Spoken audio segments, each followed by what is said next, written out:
organizations do themselves a disservice if they hang their hat on a single metric. NPS kind of has a bad rap these days because a lot of organizations have been hanging their hat on that metric without looking at it in the context of all the other metrics that are going on. NPS in and of itself will mean nothing if it's not connected to key value metrics. If you can't tie NPS to how many customers are you retaining, what's retention, what's acquisition, how much do you cross-sell, upsell, how can you grow, then the metric in and of itself doesn't mean much in the overall business context. It's kind of obvious, but the real true metric is the customer coming back? And we have to be looking at retention. NPS, as you shared, is helpful because it is a means for us to get more deeper insights into what is happening for that customer.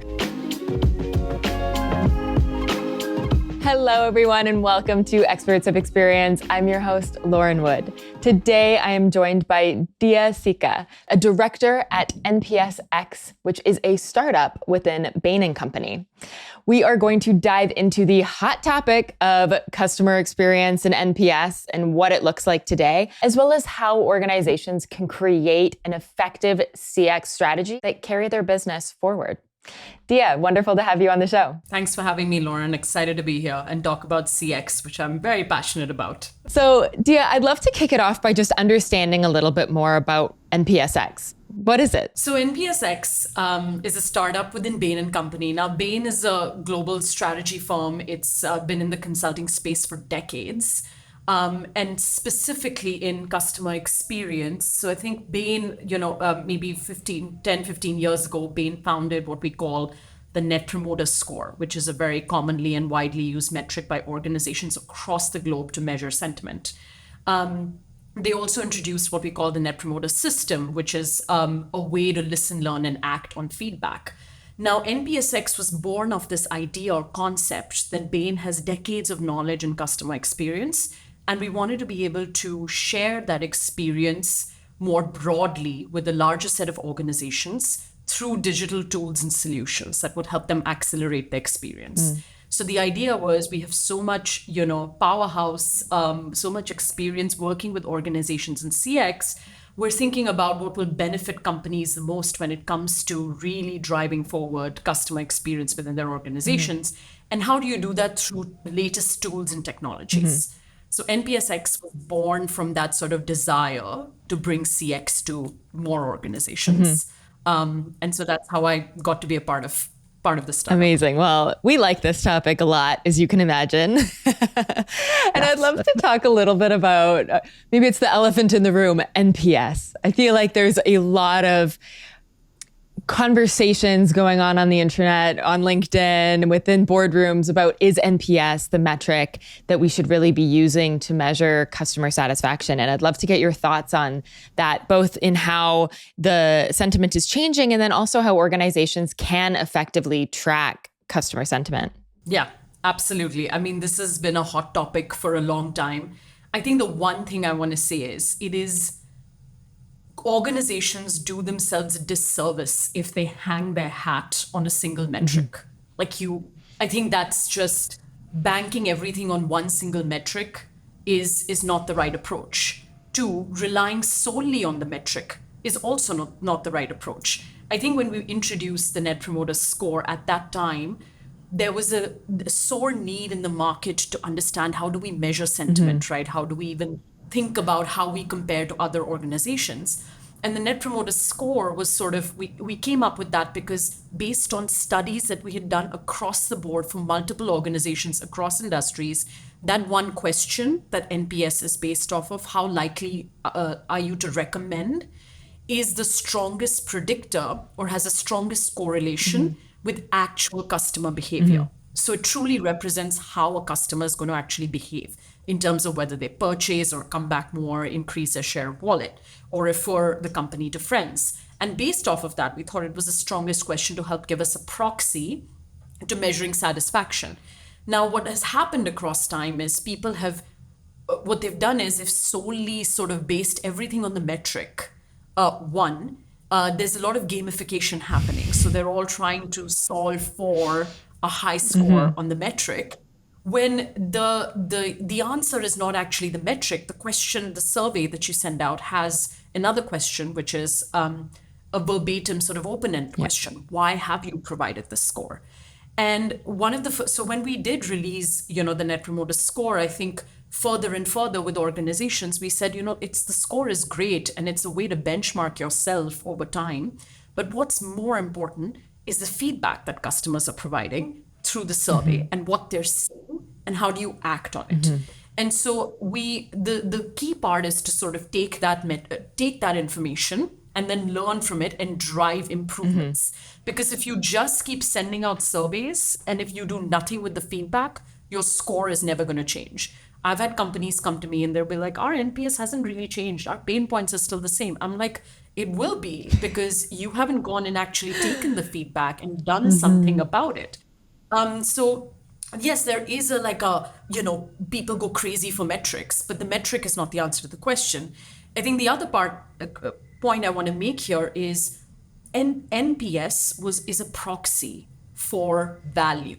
NPS in and of itself will mean nothing if it's not connected to key value metrics. What do I mean by value metrics? If you can't tie NPS to how many customers are you retaining, what's retention, what's acquisition, how much do you cross-sell, upsell, how can you grow, then the metric in and of itself doesn't mean much in the overall business context. Completely. So, so that's how I kind of view it and how most organizations should view it. And that's why I think NPS kind of has a bad rap these days, because a lot of organizations have been hanging their hat on that metric without looking at it in the context of all the other metrics that are happening or that are going on. I mean, it's kind of obvious, but the real true metric is the customer coming back? Are they retained with your business? And we have to be looking at retention. NPS, as you shared, is helpful because it is a means for us to get more deeper insights into what is happening for that customer. And the hard part is that it requires you to go through every piece of feedback and process it, to look at it, to see what is the core issue that we can solve here with this information. And I think that's where a lot of people are frustrated with this metric, is because it actually takes more work than just looking at the number to understand what is happening. And I'd love to get your thoughts. How do you help organizations with this?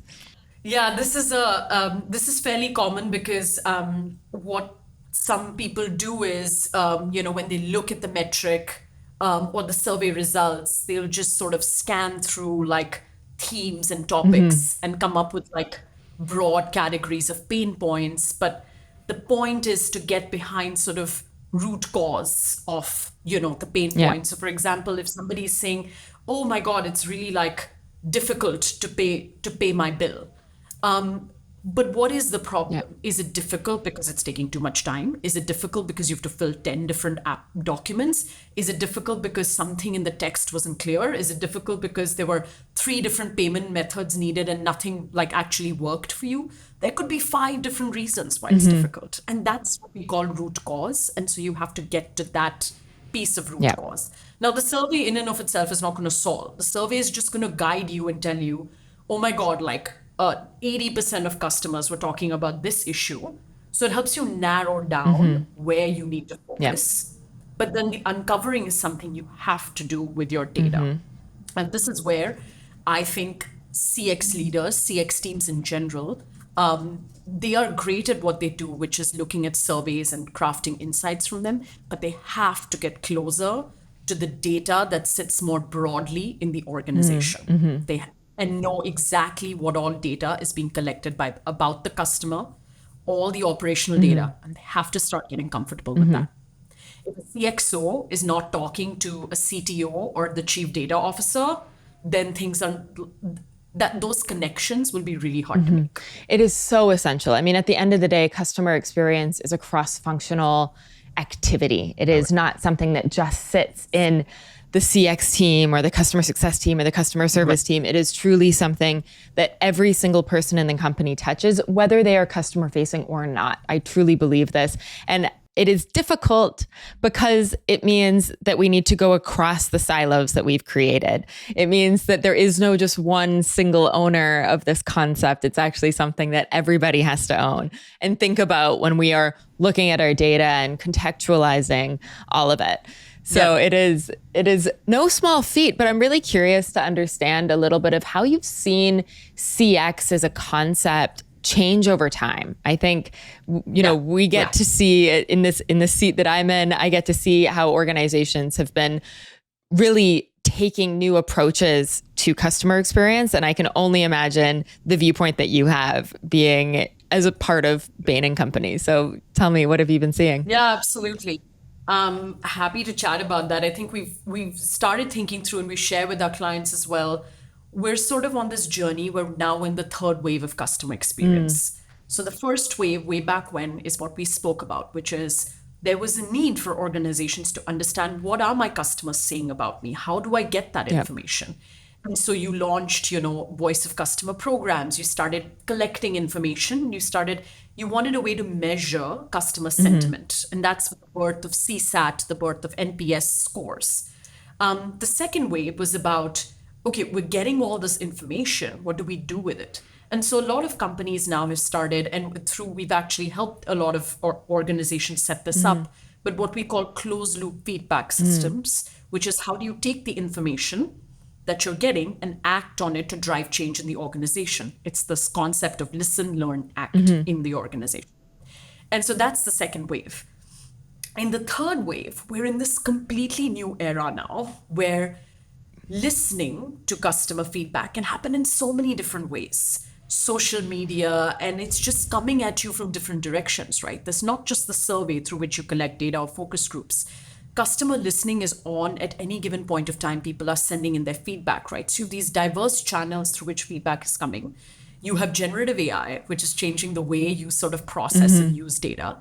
And suddenly you're in this space where organizations are saying, okay, but like surveys, how much response rate do you get from surveys? You probably cover at most it's 8 to 10% of your entire customer population. That's not enough. I want to know how everyone in my population or customer base is feeling, right? How do I get to that? Surveys are limited. You also want to stop bombarding your customers with like over surveying them or doing that.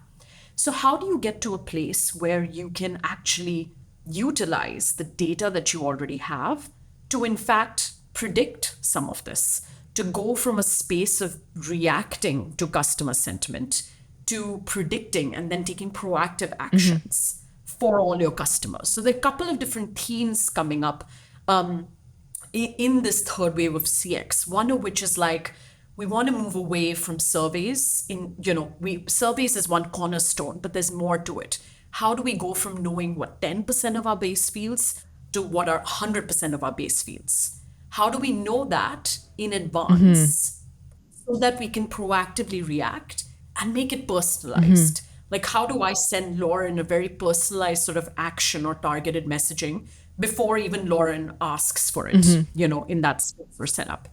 And then lastly, of course, is how do we really, really connect to value? So to the point of, as a CX leader, I want to know that this initiative is going to at least drive this much growth in revenue or this much upsell in the business or reduce churn, by this much percentage. How do I really make those connections? So we're seeing a couple of different sort of themes play up. And then, of course, big generative AI sort of boom, and how everybody's trying to understand, like, what are we supposed to do with this? How does this play out? Completely. So completely. Okay. Well, I have so many questions as a response to that. But the first one I want to double click on, this concept of understanding your entire customer base, because I think this is also one of the big pain points with NPS. And I know I have done this myself, where we're not getting the responses we needed in order to make it statistically significant or to make it actually something that we could trust, because it was only such a small amount of people. And often it's the people who had a really great experience or a really bad experience, and what's happening in the middle. And we'll spend tons of time and energy to get people to respond to these surveys, but it's not quite right. And so how do you guide companies to really be able to see the full scope of what their customers are experiencing. Yeah, absolutely. And I think this is where predictive analytics plays a key role. And the most fundamental, or if you're building the pyramid of predictive analytics, the first thing you need to put into place is data, a strong foundation of data, specifically operational data. So what I need to know is if, say, Lauren, you and I are, customers of a company, I filled out the survey, you haven't, right? And so I want to know everything about your engagement and experience with that company. I want to know what communications you got. I want to know if any complaints that you made or registered, if you spoke to someone, how often you came, how did you use the platform, how many minutes you spent on the platform. I want to know the entire journey, your journey. And that data is captured by organizations. They do capture that information.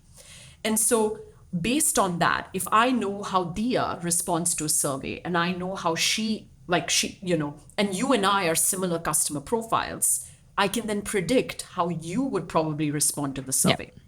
So that's just a very simplistic way of saying that, like, based off of if you have that whole that operational data that provides end-to-end how Lauren is engaging through an experience, and you know how a typical promoter, detractor, passive would react and what their operational data is, you can easily predict your experience. So that's kind of the mechanics of how you go about it. But the fundamental bedrock of that is having your data in place. And more often than not, that is the biggest challenge, because the problem is CX leaders don't really own the data portion of the business. They don't own the data lakes. They know about some pieces of data. Data is scattered everywhere. It's not connected. And what you need is a single view of customer. We keep talking about this concept, but it's like one ID tied to like 100, 200 different metrics for that one customer. And getting to that is step one. Yeah. And it's also a huge undertaking that I know a lot of businesses, especially in the age of AI, we have this massive opportunity to use AI to help us understand our customers better, to personalize messages to our customers, to break down big problems, to communicate to customers on our behalf. But the core of it is having great data. And I think that it's something that especially the really established organizations who have data that needs to be improved and is a lot, I know that that can be a huge undertaking. Do you have any recommendations for leaders who might be sitting in that place knowing we have so much data that needs to be organized in order for us to take advantage of generative AI? What would you say? Yeah, and I was actually talking to a client recently. It was literally, we were talking about the same thing, and she was like, "Oh my God, the data either doesn't exist, we haven't even collected it, or it's scattered. How do I go about doing this?" And I said, it's very hypothesis and use case driven. So I would tell those organizations, okay, think about what are the 5 things, the 5 or 10 things you think today would drive retention in the business, or the data points that you think are most relevant to, driving retention in the business. Do you capture those? Do you capture and track those for all your customers? Start there. Yeah. And it needn't be right, but even if you get those 10, 15 data points and you track those on a consistent basis, you can start to draw correlations and patterns in the data, right? So start on a use case based or hypothesis based level. Like don't try to solve everything. This is very true with Gen AI too. I think I've been, so Bain Company hosts these forums every year where we bring together a lot of CX leaders to come and talk about generative AI. And the question every single time is, what do we do? Where do we begin? It's about find a use case, find one problem you are looking to solve. For example, I want to use generative AI to personalize some marketing information to my customers, like pick one use case. And then backtrack and see, okay, what do I need to feed Gen AI in order to make that personalization happen? The answer will come back to what is the type of data I need to feed the model. But start small and pick one use case that makes sense to make it less overwhelming. That is such helpful advice. And I think, on my own AI journey, as I've been trying, okay, how do I use this tool? Having those use cases of I'm going to try to create something that solves this specific problem, and maybe try on different approaches, different technologies, different prompts, all of this to get there. But by kind of putting a topic into a petri dish and working on that one thing, not only will it help us to see the possibilities of generative AI and how to use it, but it will also start to incorporate it into our business so that we all become a little more comfortable with how it all works. Exactly. Exactly in the best way. Like, don't wait for your organization to go invest in an LLM and then set up your own, sort of closed infrastructure around the LLM. Just use, like, literally use, the chat GPT to kind of play around with some use cases. Be agile about it. Like, I think Bain actually does a really good job where they've like thrown open generative AI to all the employees within Bain and asked them to come up with their own use cases. So people are empowered and if something really lands well, it becomes like a tool that you can start to use. A very simple example of that is, we have a portal where we have a ton of like documents stored on like point of views developed by teams, cases, client work that we've done disguised. And it's all just lying like in this like portal. And so someone went and created a generative AI application where you can just interact with that application and say, hey, I'm looking for a specific, I'm looking to understand market size in this industry. What are the documents? And it'll like pull out documents and even figure out pages that you need to go to look at, where that information lies. Either way, it's a simple example of a use case that you just have to start building and working with. Yeah, that's great. Are there any technologies when we talk about processing data and not only bringing all the data together and gathering insights from it, but really visualizing what's happening? Is there any technology that you recommend to people? What do you use to, bring it all together? So this is where I think I don't think there's one good tool or solution. Yeah.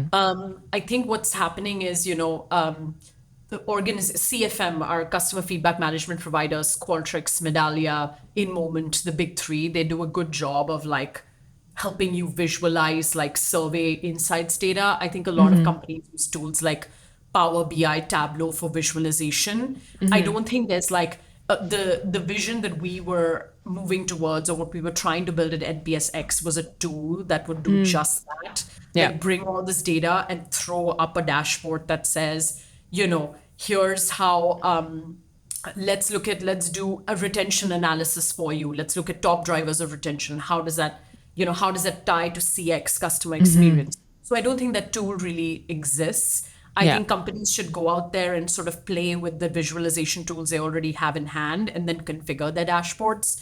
But I don't think there's one good answer to that question. Yeah. And I think when it comes to, I hear a lot of organizations and I just speak to a lot of leaders who are like, what's the new tool? What's the next thing? And the thing that I always recommend is look at the technology you already have and what else they've been adding. Like everyone is adding AI into the tools that they're creating. What exists already? Because there's also the fact of the cost of change, of changing a new tool, training everyone on how to use it. It's a lot. And so path of least resistance, first step, see what it is that is available to you that you're not already using. And then if you figure out that you need something completely different, then go down that path. But there's so much new technology that every major player has been implementing into their tools. Exactly. So starting there is a great place. Exactly. I completely agree. And I've seen a lot of companies like talk to us about switching, and I'm like it takes a lot from an organization to switch systems and tools and platforming. So it has to be a very thoughtful decision. So I completely agree with you. 100%. When you're using Salesforce to tackle your company's most important goals, failure is simply not an option. That's why their most highly skilled advisors, Salesforce CTOs, are available to help you succeed with expert guidance and implementation support at every step of the way. Learn more about Salesforce CTOs at sfdc.co/professional services. At NPSx, you work with organizations to help them understand how advanced their CX function is. I'd love to understand a little bit of how you really go about evaluating an organization's customer experience, maturity, and then I'll have more questions from there. No, absolutely. So this is, I love this topic because we recently, by the way, this is a great plug we recently launched the CX Global Standards with Kantar and Qualtrics. You should see the announcement out there. The standards will be publicly released in October. But essentially, I think, we came to I think it was in one of the forums, or we were at a conference with a bunch of CX leaders, and they're like, yeah, I don't think we have the roadmap or blueprint for what are the capabilities we need as a CX leader, or I don't know how to say if I'm really advanced or not, like in my CX journey. How do I say for sure? Like the score can tell you how much a company, how much customers sort of like you, but it doesn't really say a lot about the internal capabilities you're building to help advance CX within the organization. And so the idea came about is how do we build this sort of framework or what we're calling standards. There are 60 standards, which basically, and it may seem like a lot, but they're across what we call different pillars of culture, capability, and execution. So they are the fundamental, like what are the things you need to have in an organization as a CX function or a team to ensure that you're moving in the right direction on CX, like the fundamental pillars or pieces, so as you call it. And then on that, we sort of say, okay, how mature are you? And we developed a sort of, akin to the Michelin star framework. We developed a 3-star, 0 to 3-star kind of framework, which is 3 is like, you're best in class. You're actually doing things that a lot of other companies aren't even thinking about or doing, versus you haven't even started building that capability. So that's kind of the scale. And what we do is, it's sort of, I don't like calling it an audit, but it's kind of like that, where we go in and we ask organizations to submit evidence or documentation or anything supporting that they're either working on those standards or they're building something across each of those standards. And based on that, we are able to assess their maturity. And from that, I think the most valuable thing that comes out of it is a roadmap. So you literally have this blueprint in front of you saying, I've done these 10 things, or these 5 things I'm really good at, these 5 things not so good at, and these are like 5 things I need to focus on in the next year or 2. So you come out of there with a very clear like roadmap, and with examples of what best in class sort of are doing to, progress along that journey. And it also helps you understand, a lot of the times I feel like the standards is more of a aha moment for people. Because when a CX leader first sees this, they're like, oh, I didn't realize I needed to look at employee experience, or I didn't realize data management was something that was of my concern to me. Or even like brand, in some cases, if it's separately. So there's this aha moment when you look at the standards, like, oh, all of this is something that I should be concerned about. And that is the most powerful piece of this, is it needs to, we wanted this to empower CX leaders to say, my role is not just voice of customer and giving you insights every week on how NPS score is going up and down. It's more than that. It's about driving customer-centric culture. It's about we're the master coordinator or facilitator across teams to make sure experiences work. There's a lot more to it. So it's all of those things. Totally. What are some of the most common areas that you see companies missing when it comes to creating a strong customer experience and customer-centric culture? Yeah, I think, so first, I think the first one, which we've been talking about a lot, is data management. So that's like huge. I think the piece that they consistently miss is there is the single view of customer needs to be built, and they need to be continuously sort of coordinating with the chief data officer or the data teams or the tech teams to understand what data exists in the organization. And so CX leaders need to challenge themselves to go beyond just the data they are collecting through surveys to understanding how data sits within the organization. So that's one massive piece, I think, that needs to be solved. I think the second one is around value, which is again something we said, which is I spoke about. Most people and CX teams today still stop at the point of saying NPS is so much great, or we are going to run these 6 initiatives, but no one is able to clearly link, or very few organizations are able to clearly link an initiative that the CX team has defined to how it impacts overall sort of metrics of the business, top line, bottom line, right? Like, what's that connection? Have to make that connection. Otherwise, CX will continue to exist in a silo, and it cannot. And so those connections have to be made. So value management is what we call it, is that piece of the puzzle. It's so important. Oh, go ahead. You were going to say something else. Culture, I was going to say, is still an issue, by the way. I think there are a lot of like organizations that say that they're customer centric, their mission and vision may say that they're customer centric, but they'll never really walk the talk. And you have to, and it's not about like, a lot of companies will do like one big blast shout out, every year saying we celebrate customers.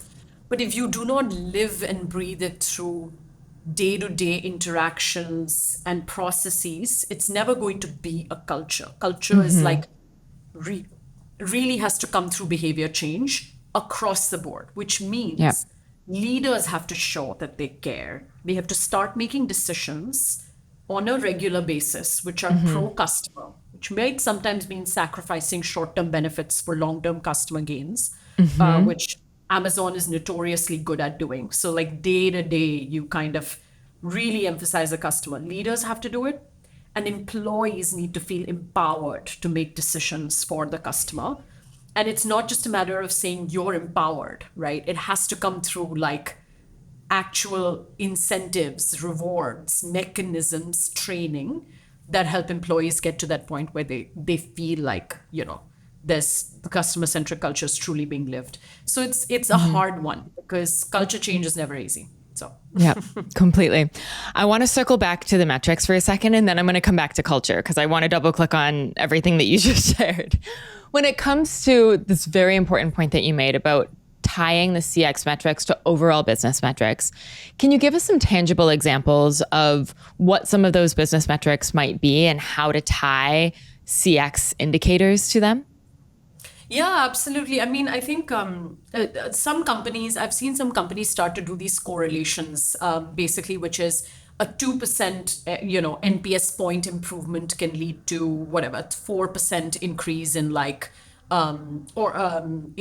share of wallet, or the amount we cross-sell within an organization. So product holdings increases. So correlations like that will help you better tie like, why am I trying to increase my NPS score anyway by 2 points? Is it making a difference? Like how does it tie to like those types of metrics that actually matter? So that's, or like a 3-point improvement in NPS can lead to a 2-point reduction in churn. As simple as that. You need to start making that case, because if you can't make that case, then the executive leadership will never view NPS as anything more than they're just going to give us themes and pain points, and that's about it. I think it also helps us to connect other teams to CX initiatives as well. I mean, something I think about just as you're speaking is like customer effort, and how that can also be seen as more of a CX number, but it also, I think, just is how can we connect NPS to customer effort to propensity to buy, to be retained, all of this. Exactly. We really need to be thinking. And then that's also something that the tech team and the product team can get a handle on as well. How many clicks are we making people? How many clicks does it take for them to get the outcome that they want? Okay, we see that there's a direct connection to more clicks, less buying. We need to make that change. And I think it's really difficult for us to go to the product team or the sales team or the marketing team to say, hey, we're getting this feedback about NPS score, if we're not connecting it back to the metrics that they care about, so that we can really advocate for that change. I mean, very well put. That's exactly the point. And in fact, this brings to mind some of the work we were doing right now with a retailer, where we were trying to help them establish, operational metrics wise, if you click like through the checkout process, if you click say maybe 9 times through the checkout process versus 20 times, how does that change your ability, your satisfaction, and your like retention capability. So it's really getting down to those operational metrics.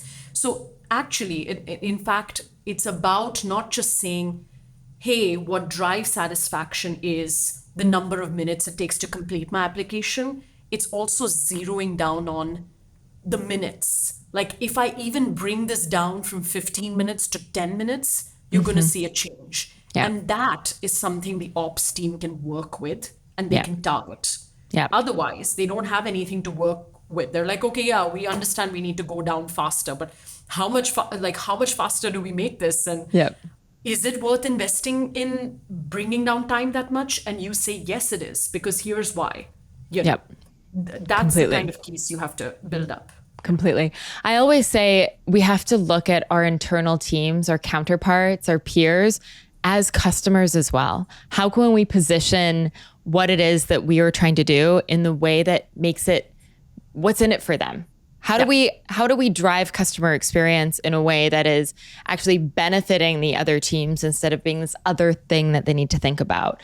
And it's really, I mean, it comes down to influence and marketing, but doing it with the people that we're sitting next to or the people that we're on Zoom calls with every day. We also have to think about what is it that they care about and what are the goals that they're working after, and how can I position what it is that we need from a CX perspective to them in a way that makes them get excited about solving this problem with me. Yeah.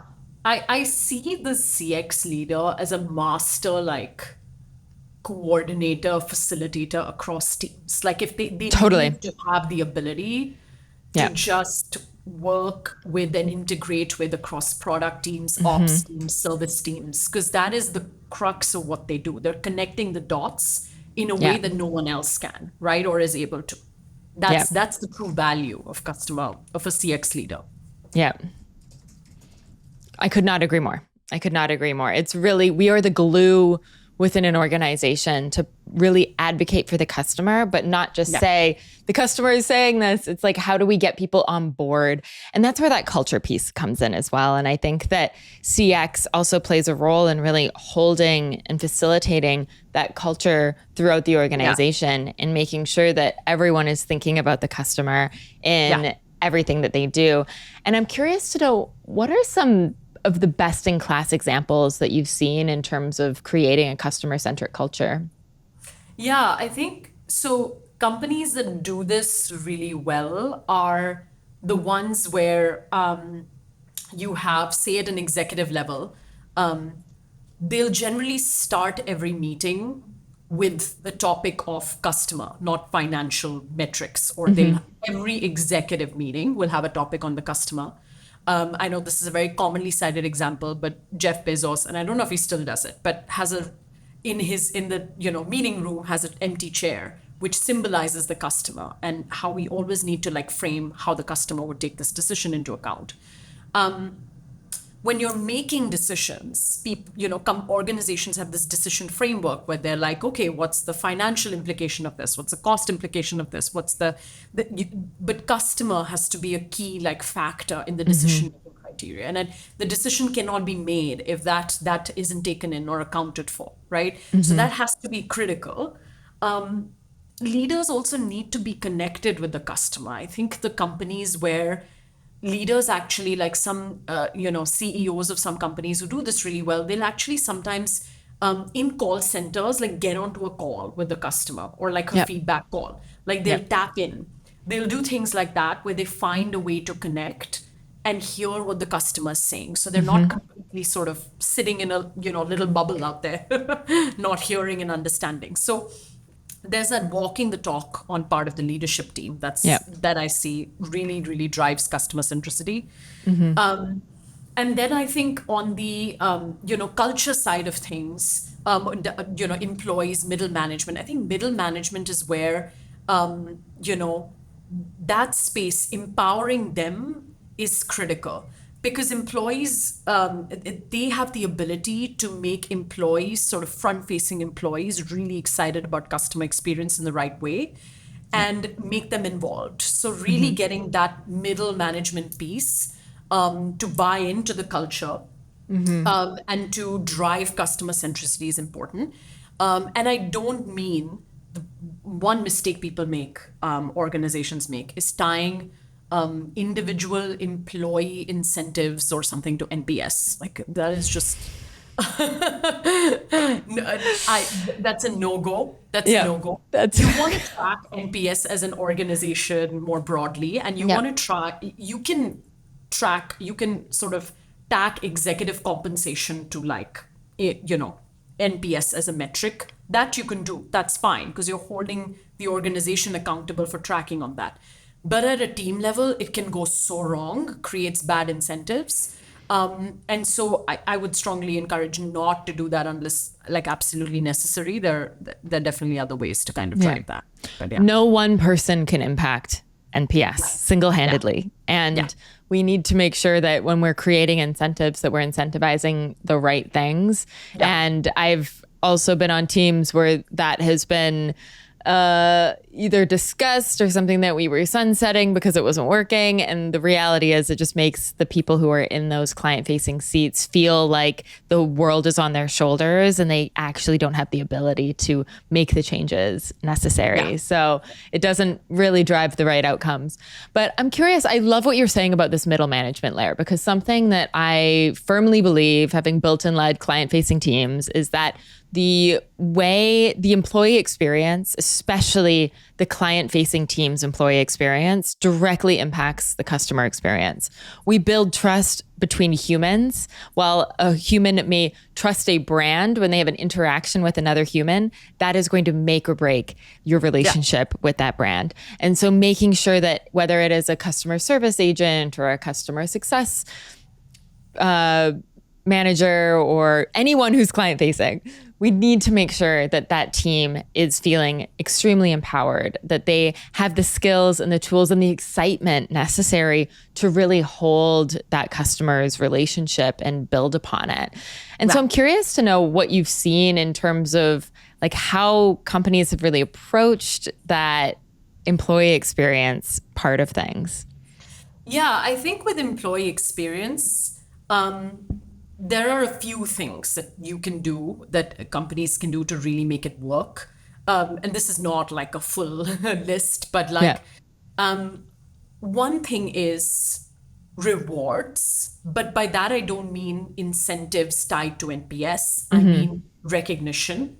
I think constantly recognizing someone who does something good for the customer, whether it be, and it should happen across the board. So whether it be your team manager recognizing someone in a huddle every week, saying this person did something so good for the customer, it could be something very small, but that recognition, up to leadership recognizing teams and specifically employees who are performing really well for the customer, or they did something, pulling out stories, sharing them broadly across the organization. You can have awards set up, saying an award for like somebody who's like customer focused or oriented, or just, like that. So there are this system of rewards starting from leadership down to reinforcement on a regular basis. Companies who do that have a greater chance of seeing, excited and more empowered employees about customer. I think the other thing is, piece of it is, I go back to the Listen, Learn, Act.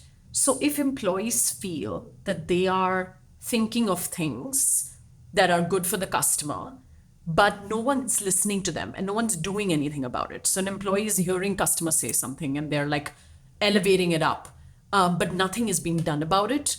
There's going to be frustration, and there's going to be a sense of, oh, how does it matter? Why should I even keep doing this?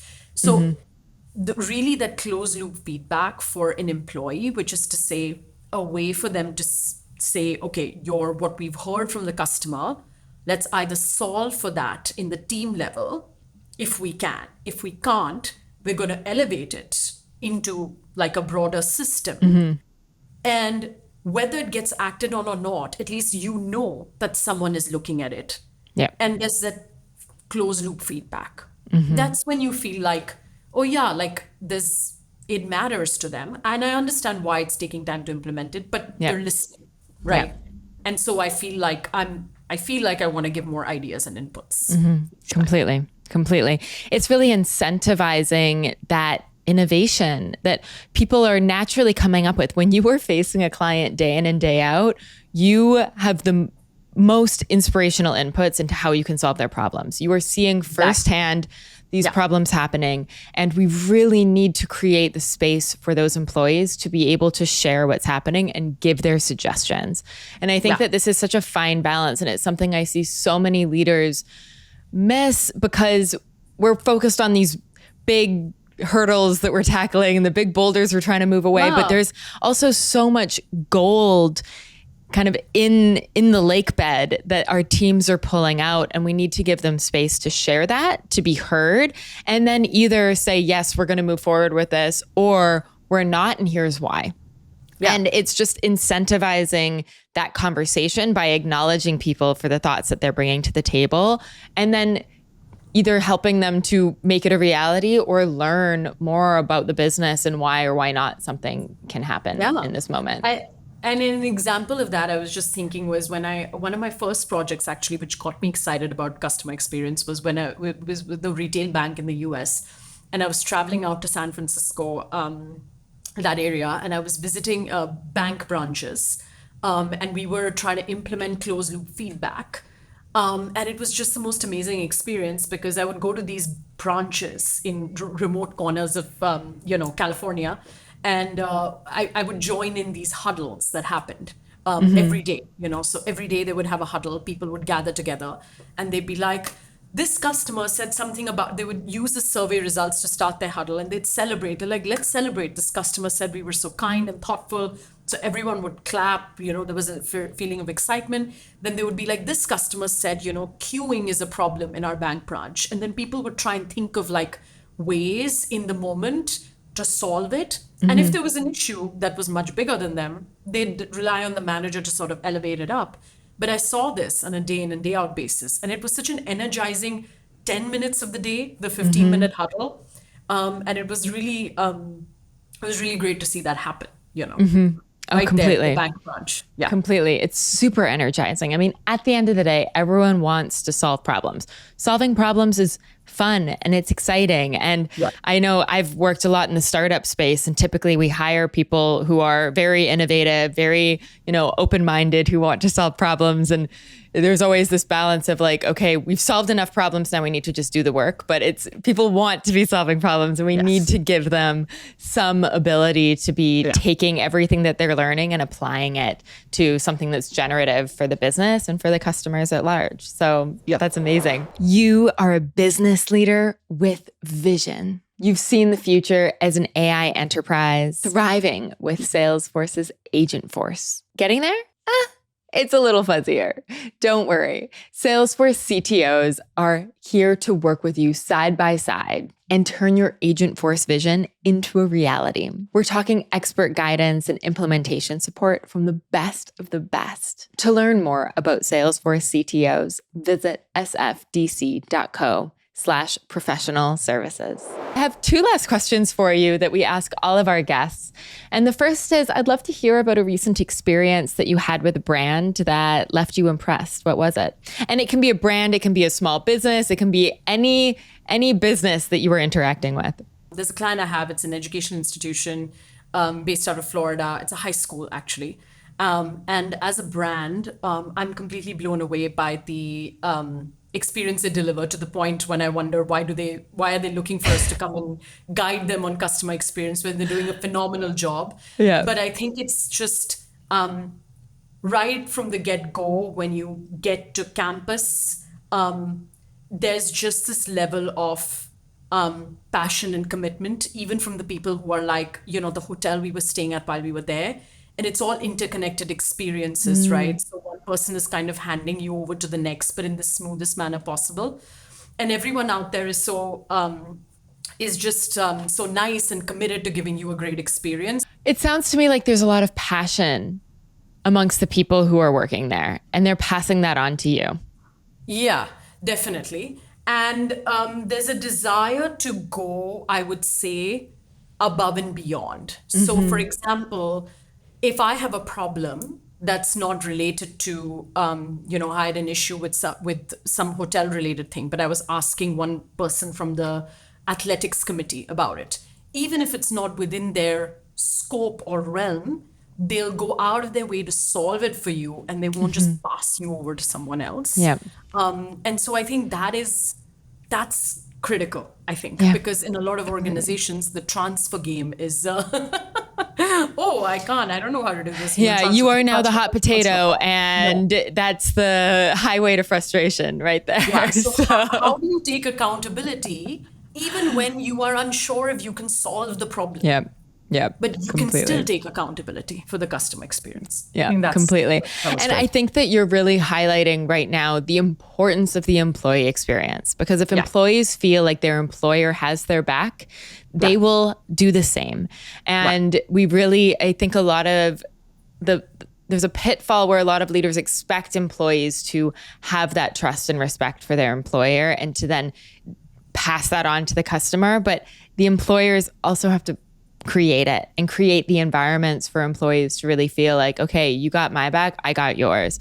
And I'm not going to pass a customer on like a hot potato. I'm going to actually make sure that they have the full experience that they deserve to have as a part of, as working with this business. So I love that example so much. And our last question, or my last question for you is, what is one piece of advice that every customer experience leader should hear? Don't live in a silo. Don't live in that silo. Yeah. Move on from surveys, please. Yeah. Look, surveys are great, and they should be used as a bedrock to gain insights. But every CX leader, I encourage them to go beyond and start thinking about, how do I understand sentiment across my entire customer base? How do I utilize the data that's sitting right there? It's untapped, to unlock that across the business and work with other teams to do that. I think that's like a lot of CX leaders still today, companies that we talk to, are still trying to boost their survey response rates. And I tell them, there's going to be a limit to that. Beyond a certain point, you're not going to get more. So what are other ways in which you can really unlock value? Just expanding beyond the survey universe. Completely. And what we had talked about earlier, I just want to underscore it, that a CX leader, your role is to really facilitate the voice of the customer throughout the organization, to make sure that every team is thinking about the customer and you're calling them into that conversation and having them share their data with you so you can all work together to make this better. Exactly. The silos, well, I think it's important that we have our own lanes because that creates clarity. This is one of those areas where it's important that we don't just stay in a silo with all of our juicy customer info for ourselves. We really have to broaden and work with other teams to bring it all together for the sake of the customer at the end of the day. Well, Diya, thank you so much for coming on and sharing all of this incredible knowledge. It's really cool to see what NPSx is up to, and we really appreciate you coming on the show. It was great chatting with you, Lauren. It was great being here. So thank you.